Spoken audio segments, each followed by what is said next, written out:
morning mga happy holics! So today, sobrang excited ako na i-share sa inyo ang morning regimen ko, ang tinatawag na Happy Juice. O, eto na mga bebs ha.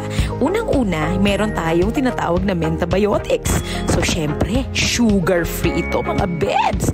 At ang kakaiba dito, meron tong tinatawag na proprietary blend na Amare MW3. Ano ba yun mga bebs? Actually, ngayon ko lang din siya naintindihan.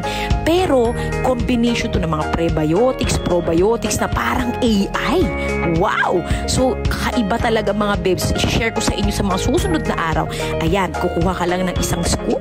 No? Pagkakuha mo ng isang scoop, ihahalo mo lang siya mga bebs doon sa tubig. Ayan, automatic yan. Mamaya matutunaw na yan. And syempre, pagkatapos mong ilagay ang tinatawag mong Mentabiotics, meron tong step number 2. Ayan na, yung tinatawag nating Amare Edge.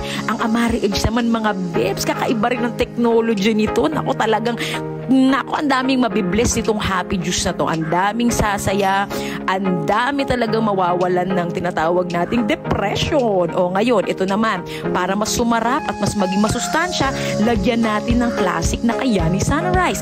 Alam mo naman ang Kayani Sunrise, nako, walang uubra dito. Combination pa lang ng fruits, herbs, greens, at napakamura mga bebs. Ito naman, lastly, yung tinatawag nating Amare Energy. Woohoo! Syempre, kailangan mo ng energy the whole day. Lalo na kung magtatrabaho ka para sa mga mahal mo sa buhay. And take note ha, caffeine-free po ito. So, halu-haluin mo lang yan mga bebs. Grabe, yan, halo-halo. Ikot-ikot. Naku, ang sarap-sarap nito. Lalo na yung sa pakiramdam mo mamaya. Kung gusto mo maging masaya mga bebs.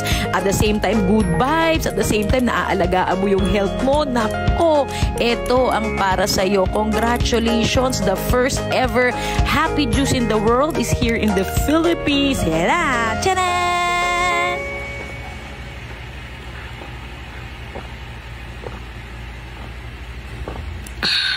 Good morning!